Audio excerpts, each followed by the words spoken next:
Hi, welcome everyone to a work session of my first council.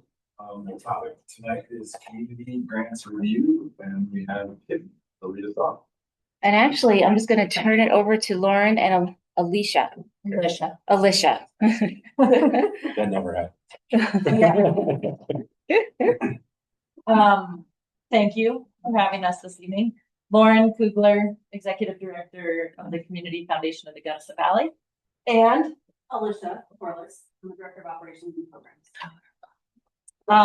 And I would just say feel free to ask questions and jump in, whether it's about the Community Foundation or our community grant cycle. Our first run through with the Mount Crested Butte Community Grant Cycle being a part of that, because I know some of you were not on council when we initiated this last year. So no dumb questions. Feel free to ask. I did want to clarify, because I know you have admissions tax grant reports in your packet tonight. That is separate from the community grant cycle that we administered for Mount Crested Butte.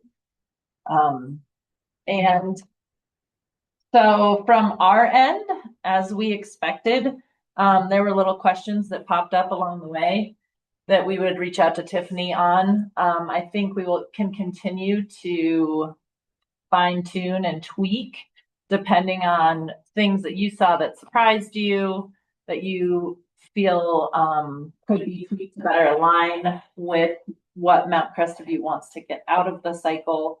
We did anticipate that you would have a lot more applicants once it was promoted to the entire nonprofit community. I think that your inclusion of anyone serving the North Valley, not exclusively Mount Crested Butte, also opened up that applicant pool. So for the moment, I'm going to see if there are any initial questions based on the material in your packet or anything else. Yeah, I guess one piece, since it's kind of piggybacking off your last statement there. One of the things I was wondering is if there was a point criteria, a location-based point criteria that we could add to one of these sections, so that it started with similar, like a 10-9 would be Mount CB's operated entity, which is slim to none. And then we work down valley with the points so that we are seeing, I guess, more impact or more opportunity in the North Valley. So, Steve, are you saying we should have more heavily weight, like say an organization like Adaptive, that clearly is based in Mount Crested Butte and has a lot of impact on Mount Crested Butte, as more heavily weighted than one that may be based in Gunnison and is serving CB South? Correct. And I think of things like Adaptive versus the food pantry. Yep. You know, food pantry certainly does reach here, but their larger impact seems to be further down valley. Yep. And so I was hoping to see a possible, and hear some council input of if weighting things going from north to south, we could potentially see more direct community impact in the North Valley. Not trying to cut out the countywide stuff we're doing, but it was just a thought I had, and I don't know if anybody has on that. Seems like a refinement of what we've already asked, really. The only thing caveat I see is if it is a countywide thing, exactly where like their headquarters are, more of a where do they do their work? Yeah, who's getting served? Yeah. And I will, so on the application, they had to check a box if they serve the residents of Mount Crested Butte and like how big their impact was. That was the only part of it. It did not. And so that was one of my frustrations. I'm like, I don't know. Gunnison Valley Animal Welfare League gave 3 dogs to Mount Crested Butte residents. So yes, they were serving 3 Mount Crested Butte residents. I kind of like what Steve's going for, is weighting someone more heavily up here, or we could also weight it based on the number of Mount Crested Butte residents they impact. That would be another way to look at that. The resident weighting Adaptive would be an example of that, where I wonder if you're not impacting the residents directly, We are in the quality of life and the energy vibe that gets spread through the community from that, I think. But yeah, food pantry came to mind, not to jack on them because they're doing such an incredible job with so little right now. But that's kind of, yeah, it was just the thought. I don't know if you need to all. So we talked a little bit about that at a staff level, and we thought that we could probably work with you, and it sounds like this is what you're suggesting, on keeping those questions about how are you impacting the North Valley, and possibly adding something of specifically how do you impact Mount Crested Butte. And I'm looking at the scoring criteria. Yeah. And seeing that as like 10-9 is Mount CB, 8-7 is CB South, or however you wanted to point that. But Yeah. Yeah, I was thinking if it was added into the criteria scoring, it becomes pretty dry versus something that might just have a little more interpretive nuance to it. Yeah, we would definitely want it to be really clearly connected between the question they're answering and the scoring that we're doing. So we can work on that to weight it more that way. Whether or not it's sort of number of people for service area. Yeah, I mean, we have enough familiarity, I would say, with the organizations that we can think through how to word that. Right. To your point of it's not always number of people served. Yeah.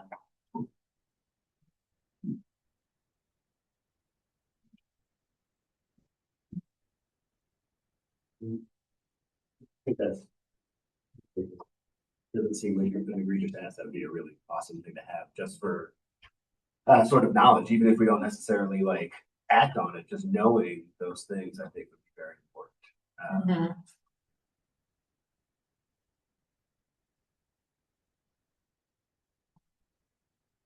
We did wonder, so basically Alicia captured the Mount CB applicants' responses and provided those to council. We can have a very simple report question that correlates with the information they provided in their application and do the same thing if that would be helpful in closing the loop. Because you would then have, here's how they said they're serving the North Valley for this year. In future years, it could be more specific to Mount Crested Butte, depending on how we finesse that. But for this year's applicants, it would then have them report directly back on how they did on what they said as far as how they served the North Valley, if that would be helpful to you. And then again, and then we could provide that same summary of here's what was reported back. Maybe now that we're saying it that way, right? It's sort of the beginning, you catch it with kind of general area service sort of distribution, and then with the reporting, you can ask for a bit more granular, like how many people from various ends of the valley did you serve? And you can kind of weigh the two against each other. Yeah, I would, although that won't help with the weighting of funding since we've already done the funding. So I think that we'll treat those a little bit differently, but make sure that we can close the loop on what was given to you all as far as here's what we're going to do. Yeah, I see what you mean, Alec, but I think we should align those report questions with the application questions for this year. Yeah. Yeah, because right now we don't have any reporting mechanisms, if you will, built in for you guys. Mhm. It's just our report, which we're happy to turn over to you. Mhm. But obviously those are more generically addressing in general how they did. There's nothing specific to the North Valley. So we can add a couple questions like Lauren said, the way we did, and they basically check a box, take it to another page, and then have to.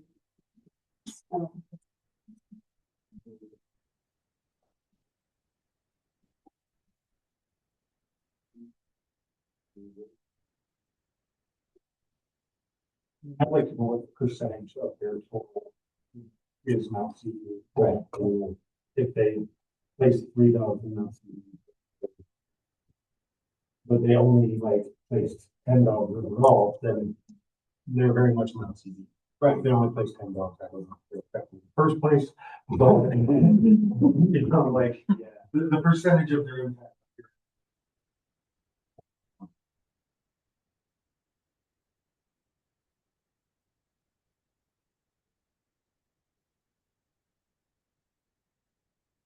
Still open to broad stuff. Yeah, throw it out. I'd like faith-based organizations to be a disqualifier from the grant application.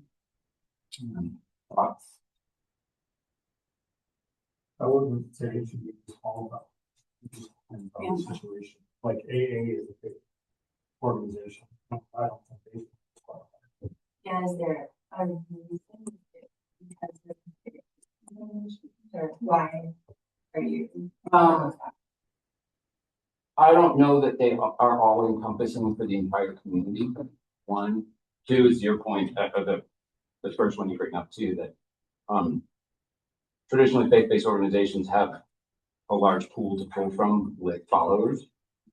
And AA has some Christian foundations, but I believe in the way that they represent themselves now, I feel like they're not an outward faith-based organization if you're hiding it, but you're taking principles from that faith and then implementing them into what your program is.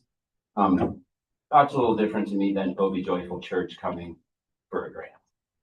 I mean, I tend to agree, and more to the point, it's kind of it tends to be a standard, religiously affiliated or politically sort of organizations are. Like, I think that's a restriction on the community, the Crested Butte community.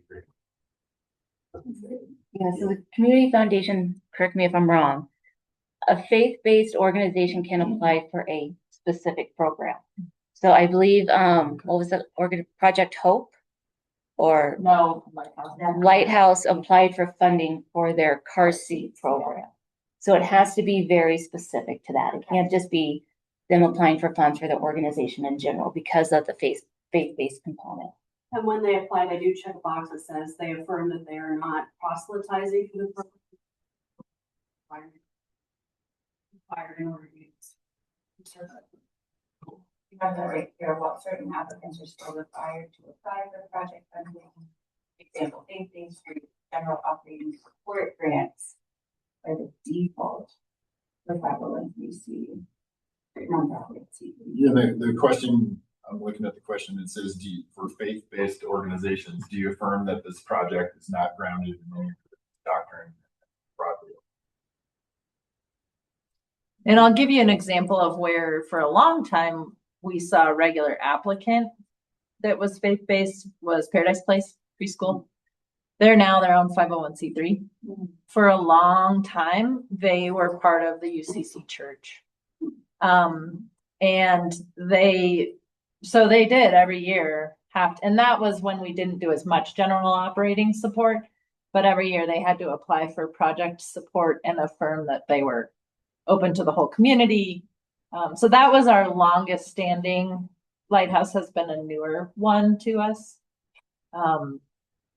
So it's something, if you do, if something's not the right fit, you can certainly have allowed and not allowed. There's no problem with that. Just know that there are a lot of different ways something could show up, because Paradise Place is, now its own 501(c)(3) nonprofit organization, but it wasn't forever.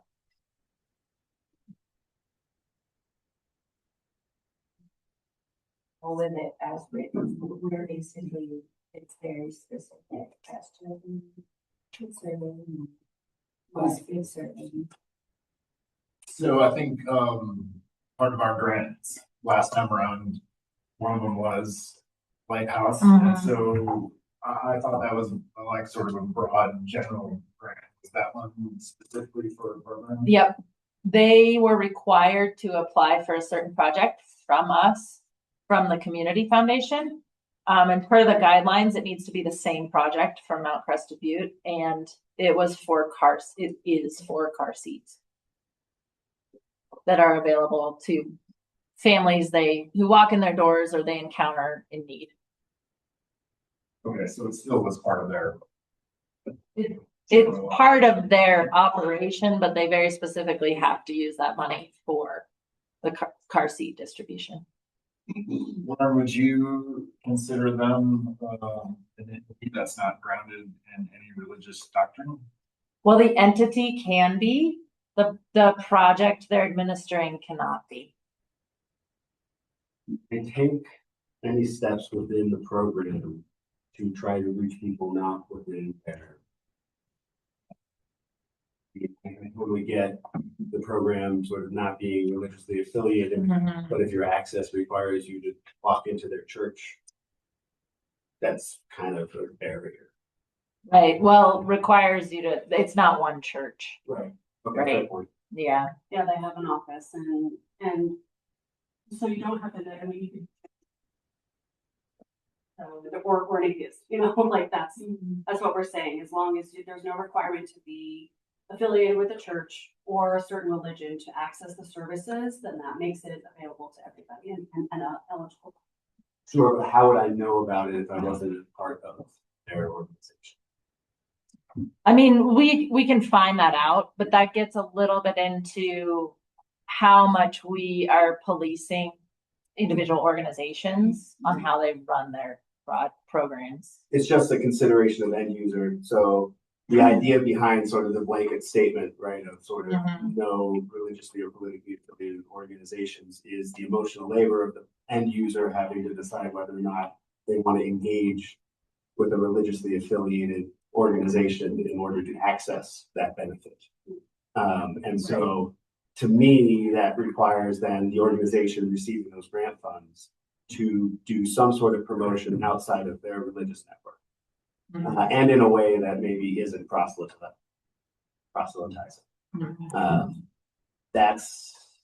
It might be a fine point, and maybe it's one that I'm the only one on council sort of interested in, but. I see your point, like, Yeah, no, I do too. if you're also, seeking something that they don't want you to seek or provide, you still get access to the car seat. Also is another, yeah, for sure. Yeah, and I guess that's interesting. It's open to everyone, but it does seem like they have a pretty specific religious doctrine, like from their side. Right, the organization. Yeah. There is a component I see of this, and I think of something like Young Life, for example, where a lot of these efforts in the community are marketing programs at the end of the day. They're designed to gain email addresses, information, and then maybe I'm not pitching you about our Young Life program, but when you come into the office, you're immediately engulfed in this organization.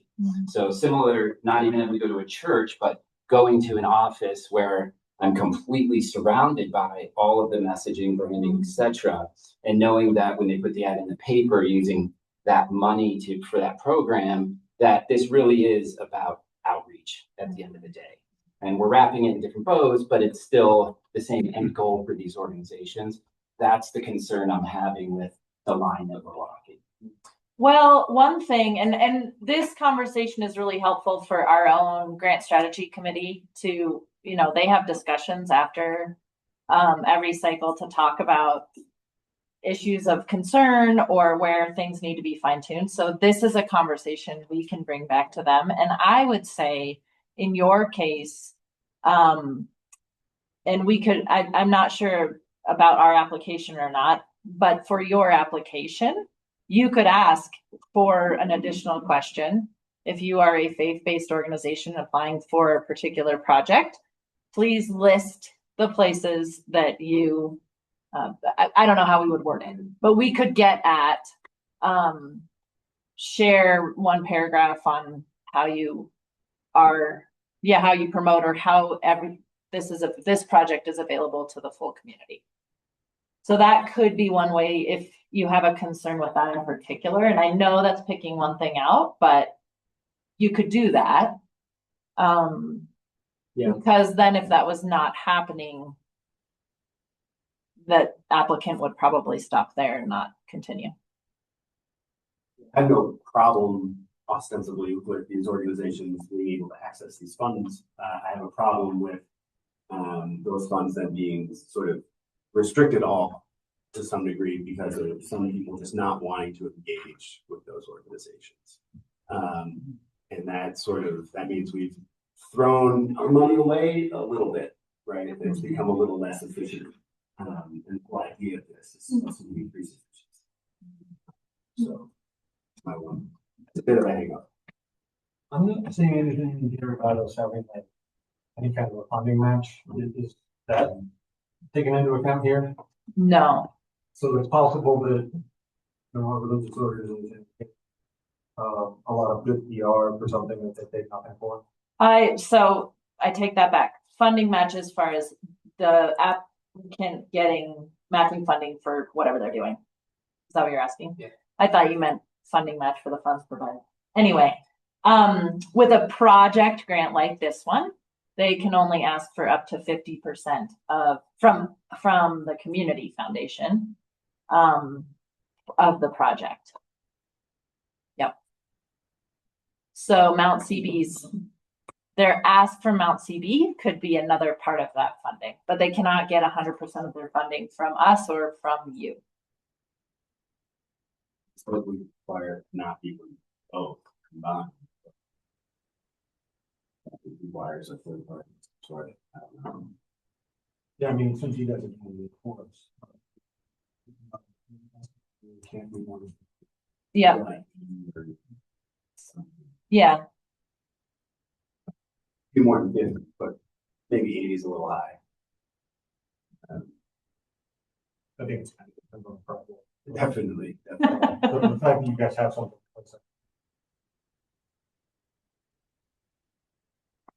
We can work on that so that you feel more comfortable with how that goes next year if you want. And like I said, it's really helpful input and feedback for our grant strategy committee.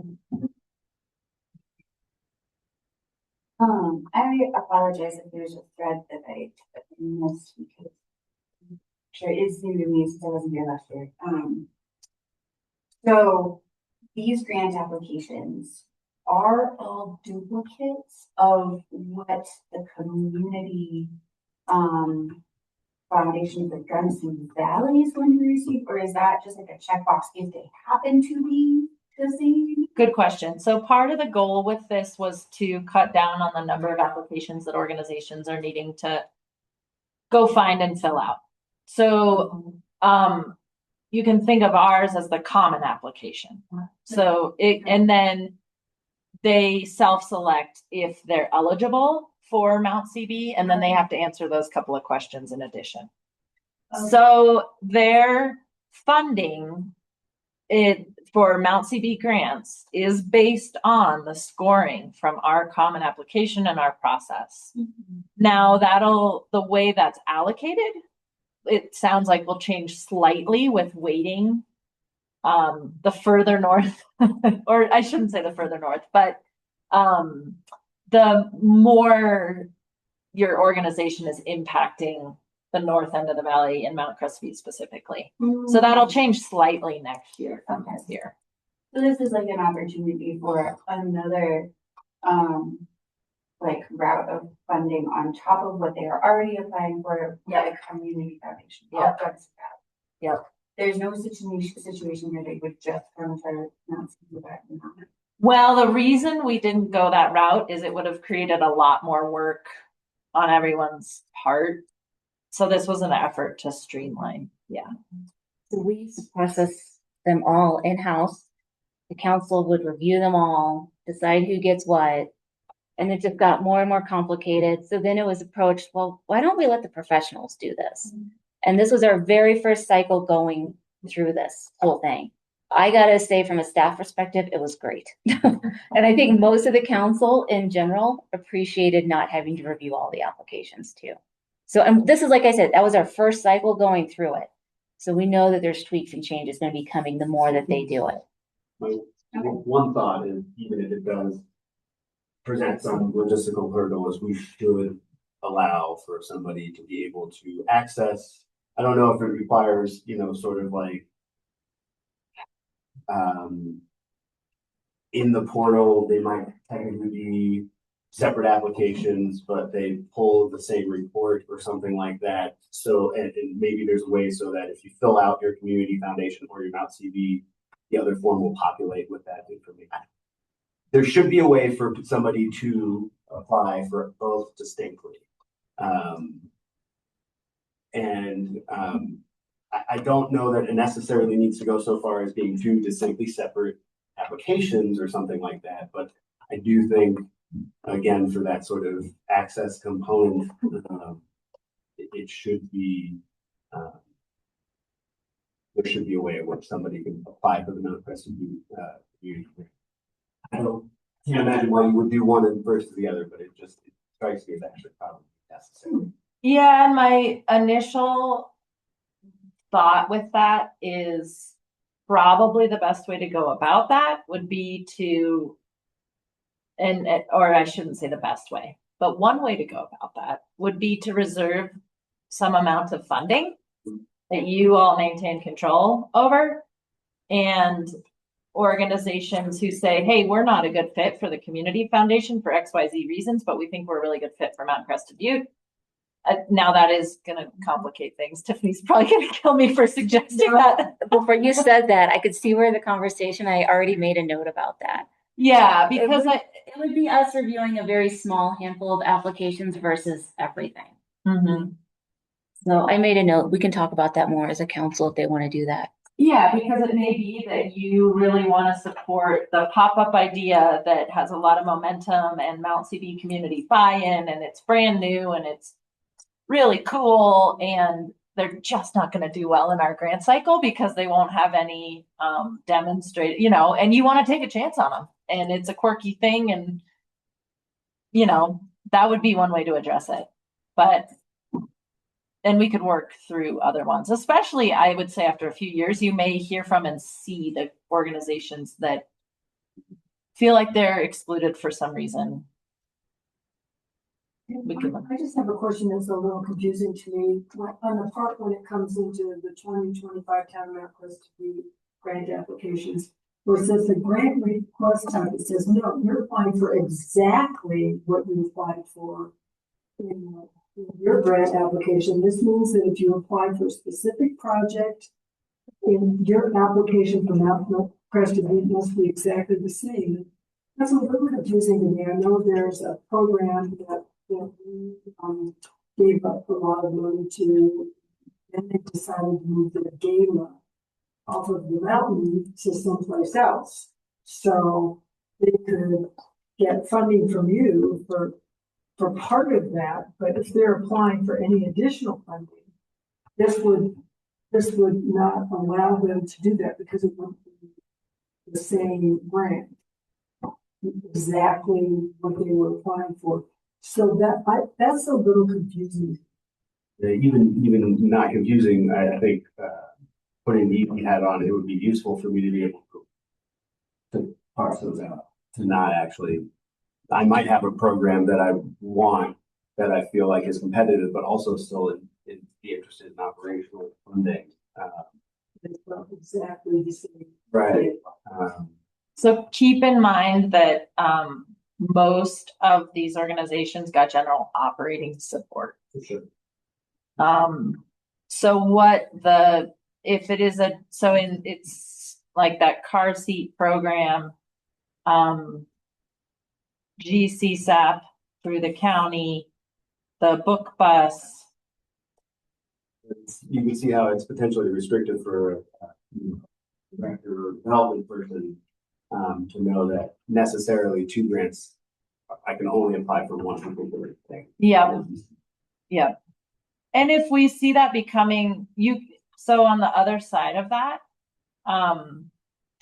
if they do apply for different projects, that creates two different applications at that moment, and then complicates the whole streamlining. So my argument would be in those limited cases, I do think that would be more of a problem if we were asking all the nonprofits to apply for specific projects, because it's such a limited number.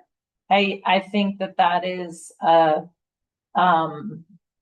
planning situation where in most of those cases, if you're that program director, you're planning where you want to get the funds from, and it becomes routine that this is the way this funding stream works, and you know how that works. There's a lot of, if we see it becoming a problem, I think we should address it. My guess is it's not going to be a problem. Let's see, what I heard from the nonprofits, if they like doing a grant application just for operating costs, because it's a lot less work. They don't have to track, we spent X amount of dollars in this grant and this, it's just a lot less work. So that's kind of why Community Foundation, as well as other grant organizations, have just gone to this broad operational expenses. Yeah, it all kind of depends. I will say it is. I mean, if you're like, oh gosh, I have 8 hours to do a grant application, you're right. But if you're like sitting there at budget time with your board, things change in that regard. With that type of scope, actually, oftentimes it's way easier to attack the situation from a program standpoint, because you can parse out the things you need, knowing what you already have from last year would contribute and income or come from other things. So I wonder, is there a way in the portal to make it almost like a title flip? Where somebody at the very beginning can decide sort of what grant they're filling out, so to speak. They fill out that application, and then whichever one they start with, just like there is with the community into the Mount CB, there is a question at the end of, are you also intending on applying for the other grant or something like that? So right now, Because then you would have 3 columns. You would have one applying just for community grants, one applying just for not community grants, and one applying for both. It wouldn't necessarily create a bunch more. It would just be a further gradient within the total application. Right? It would be like 3 different tiers. The problem is that no review is happening of the Mount CBF. Review is of the community grants. Well, that's what I'm saying. It would be the exact same application, right? You literally just swap out the title.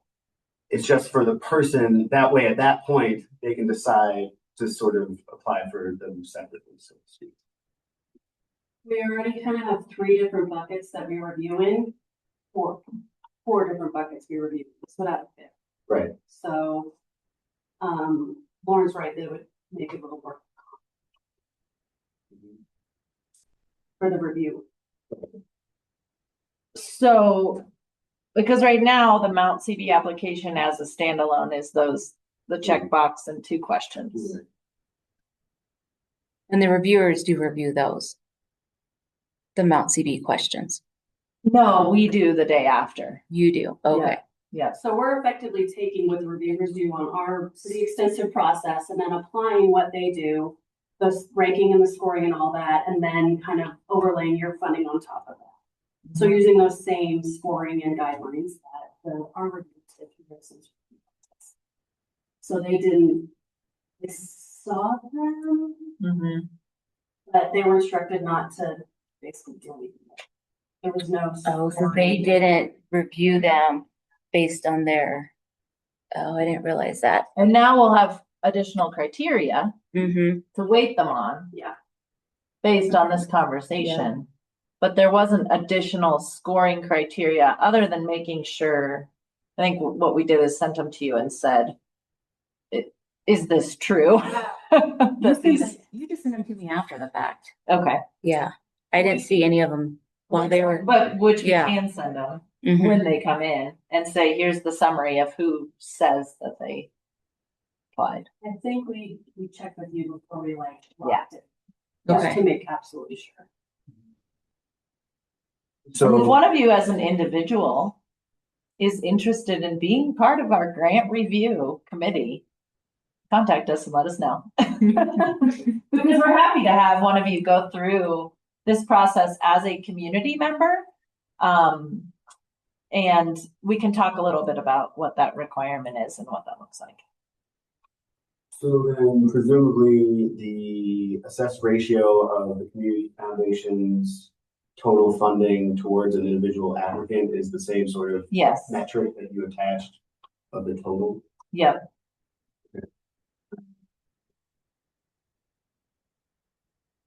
Okay, so you do overall scoring, you line them all up, and then you sort of divide by total funding, so to speak. Yeah, There's some nuance there, right? The top- we did have to decide on a cap amount of funding. Yeah, because you've given out 25,000 in the past. We were instructed that you wanted to fund everyone who was eligible and received funding through our process. So in order to not have that go down to $50, we had to cap what was received at just over 5,000 for an individual organization. No one got 100% funding. Or did A anybody get few it? people did, but Yeah. that's because, so when we instructed everybody, so I do a grants orientation every year, and we added obviously this component last year. And I instructed them that this is a pilot year, we don't know how this is gonna go, you're inevitably going to have more applicants than you have in the past. And that's gonna mean that just because you got $25,000 before, doesn't mean you're likely necessarily. to get this. So, I kind of put that caveat on the table, and several organizations heard that. Funded at higher levels with you, and they got 100% credit because they recognized that they probably should bring their asks down. So there were seven. organizations. 100% of the low grass. We really tried to maximize as much as possible, but I mean, if we're looking just at the top scorers, if we gave everybody 100% there, I mean, we would have been giving nine grades out, unfortunately. So we had to spread the love to cover 32 out. Think that, is there a scenario in which then some smaller applicants might be shortchanging themselves by not having a larger ask because they're in like the bottom half? Whereas like the people who knocked their $25,000 ask down to 8,000, that seems really strongly competitive, but that would technically siphon off the competitiveness of a $4,000 ask, so to speak, in getting 100% funding, because that $8,000, so to We speak. get that, we would have that with community, with. I was gonna say, Yeah, this is the game of grant writing. yeah. Because but that didn't have, so in the top 4 scoring applicants, one of them received 100%, another received 26%, another 28, and another 53. They were all at that $5,000 level, roughly. In our community grant, we've had organizations come in and request $25,000 and council will give it to them. And then there's other organizations that they're very specific. It's like $2,432.19. And if they just bumped it up to 4,000, you guys would have given it to them. Right. Or if they would have asked for 10,000 based on And so that what I'm organization. asking in this regard is if an organization asked for $5,000 and got 1,500 because somebody had asked for 20 and knocked it down to 10 and got 8. Yeah, no, we tried to make it. Have asked for 8, so to speak. Right. 3. No, that's not how that came out in the scoring. Yeah.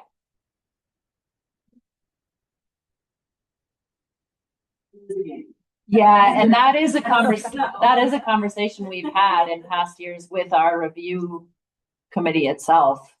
And there have been years when the committee has decided, like, let's say in a given year, it's clear in the instructions that the top award will be $7,000 and someone asks for 10. Playing that game of, well, maybe I'll get 70% and then I'll get the $7,000. And there have been years our committee has said that we're considering this application 100% ask at 7,000 and we're scoring it from there. So, yeah. Possibly doing some lines of if we can fund it at 100%, so that people are really trying to ask for only what they need. Well, good question. Since it's not a project with most of these organizations, they're illustrating in their application how important unrestricted funding is to them. So in that case, let's say Mount Crested Butte gives us direction to fund the highest scoring applicants at 100%. And so let's see, Alicia, you said those top would be like 9 or 10 organizations. based on. And that's certainly, I mean, we can absolutely do that.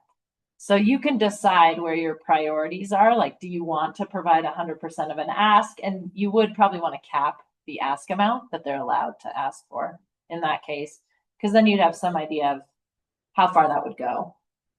For last year, we were asked to provide some funding to everyone who was eligible, not eligible, but who qualified through the scoring process. Yeah. Pardon me if I missed it, but I was digging around. How does their score equate to percentage of funding? In our cycle, it typically, and this is up to the review committee when they all come together, typically the way they have done this in the last several years for our funding is the top scoring it's ranked in order of score. And they allocate 100%, 90%, 80% as an example, usually not going below 50%. In your case, we used that as a guideline, but because the asks were all over the map, we did kind of bring that like $25,000, $20,000 ask down to more like the $5,000 level. So we considered those 100% scores 5,500 at the max. Does that help? Yeah. And there's part of the thing I'm thinking about is like a key to add a layer of transparency for everyone. And also, understanding the value of the scoring criteria if there is a post-scoring criteria arbitrary component to it based on the ask size. So I think I'd love to avoid that if possible. What you could consider is having a maximum ask amount for the Mount Crested Butte funds.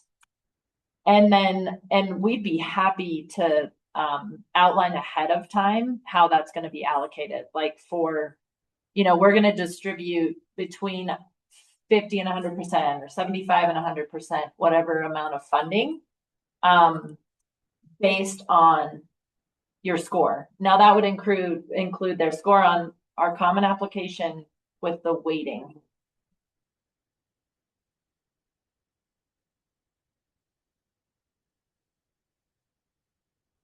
So.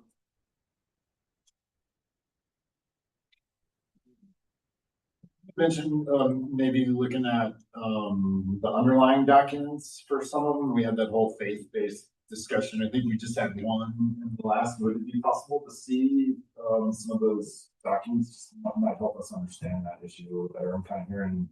Sure. I kind of agree with both sides. There's no reason to cut them out, but on the other hand, questions about what they're really after is. So maybe seeing that would help illustrate. Yeah, we can send you that full application. Great. Yeah.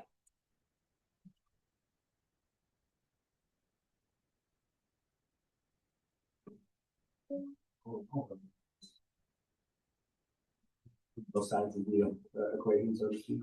Yeah, we did too. Easy enough process. Like I said, as I was clicking through the things,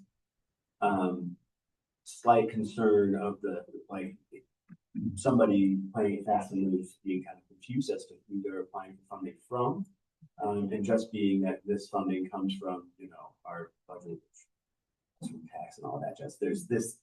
I do have some concept of maybe there's a need to distinguish that in some way, with of course now kiboshing your entire back end system. But that's part of the big reason why I'm saying maybe there's also maybe there's an organ that hates the Mount Crested Butte Town Council or hates the community foundation, and they shouldn't be precluded, so to speak. That's the other conversation there. Again, it's just access is my primary concern. But I really appreciate you guys not only running through with it and having it be successful in my opinion, but also coming back to the table. Willing to chew the fat and all this stuff.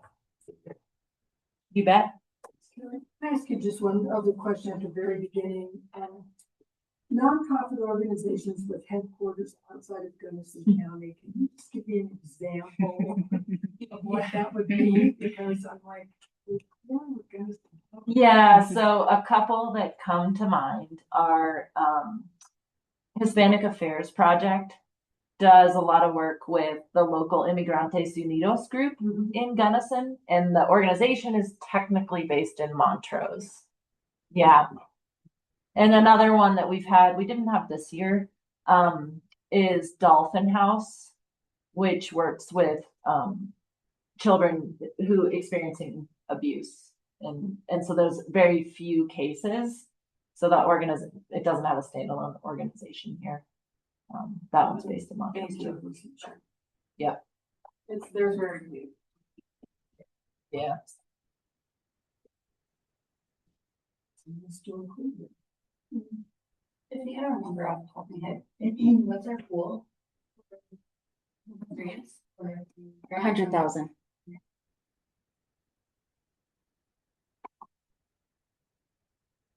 So when I took a lot of notes of things you guys said, so we'll prepare another work session where things that you commented on, questions that were asked, just we will sit down and talk through, and I'll take direction. Like, do you want me to do this? Do you want me to instruct the foundation to do that? So yeah, we'll sit down with another work session to finalize up some of the conversations and comments that were made and see what you want us to move forward with. Great. I'm just happy that it's not a whole room full of people being like, why did you tell us to do this? Me too. Yeah. Where you go, God.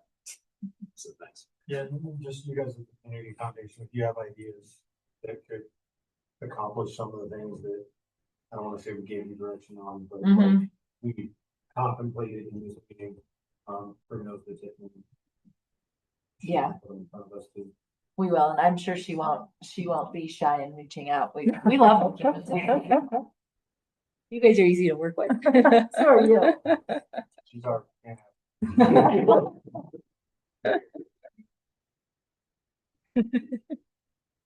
Does anybody have, yeah. Does anybody have anything else? Okay, I'm gonna end this work session. All right, thank you. Thank you, Will.